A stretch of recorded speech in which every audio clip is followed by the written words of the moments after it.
Assalamualaikum warahmatullahi wabarakatuh. Perkenalkan, nama saya Sukia Muadati. Saya dari Prodi Pemanfaatan Sumber Daya Perikanan. Pada kesempatan kali ini, saya ingin menjawab soal dari Bapak. 1. Faktor apa sajakah yang dapat menambah dan mengurangi tingkat keragaman ikan di suatu kawasan perairan? Jelaskan dengan contoh kasus. Keanekaragaman jenis ikan merupakan sumber daya perairan yang dapat digali, terutama jenis ikan yang memiliki nilai ekonomi yang bermanfaat bagi kehidupan manusia. Studi ini mengevaluasi perubahan keanekaragaman spesies ikan dari waktu ke waktu di Hakaluki How, sebuah lahan basah yang kritis secara ekologis di Bangladesh, dan faktor-faktor yang mempengaruhi keanekaragaman ini. Data keanekaragaman ini spesies ikan dikumpulkan dari nelayan dengan menggunakan alat penilaian pedesaan partisipasi, dan perubahan dalam keanekaragaman spesies ikan ditentukan dengan menggunakan indeks Thorne-Warner. Kekayaan margalef dan kemerataan bilos. Dari 63 spesies ikan, 83% diantaranya termasuk dalam kategori tersedia pada tahun 2008 dan menurun menjadi 51% pada tahun 2018. Indeks Ordo Taksonomi pada tahun 2008 menurun drastis pada tahun 2018. PCA atau penurunan iklim pertama yang bertanggung jawab atas kekurangannya keanekaragaman spesies ikan menjelaskan 24,05%. PCA kedua adalah aktivitas antropogenik, termasuk penggunaan alat penangkapan ikan yang berbahaya. Pendalaman Bell dapat meningkatkan ketersediaan air di musim kemarau dan melindungi ikan. Menerapkan peraturan perikanan untuk mengurangi aktivitas manusia tidak dapat dihindari untuk mempertahankan perikanan hiu. Selanjutnya, saya ingin menjawab pertanyaan nomor 2.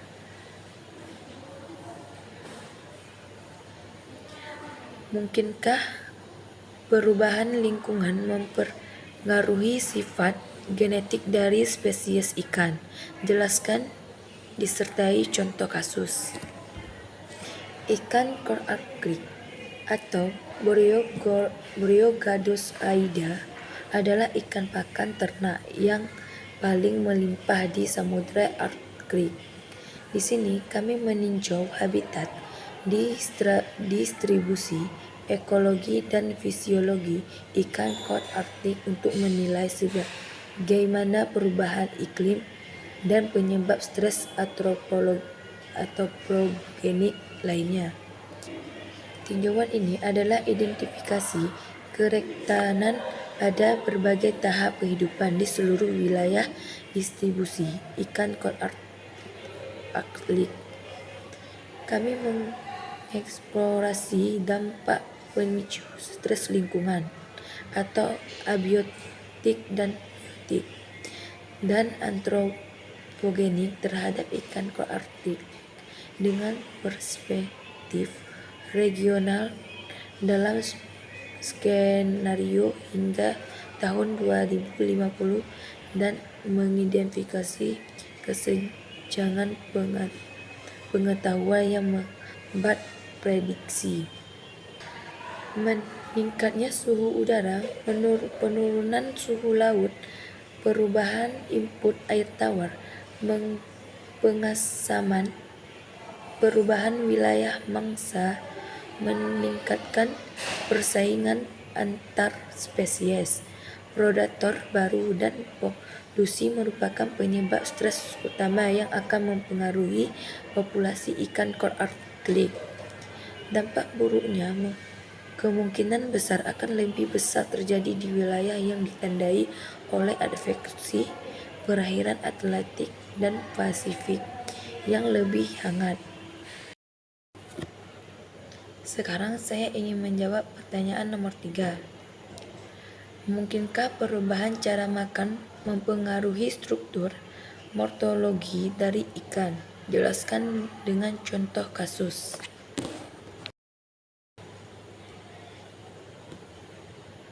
Cara makan atau kebiasaan makan ikan mengakibatkan perubahan struktur, anatomi, dan morfologi.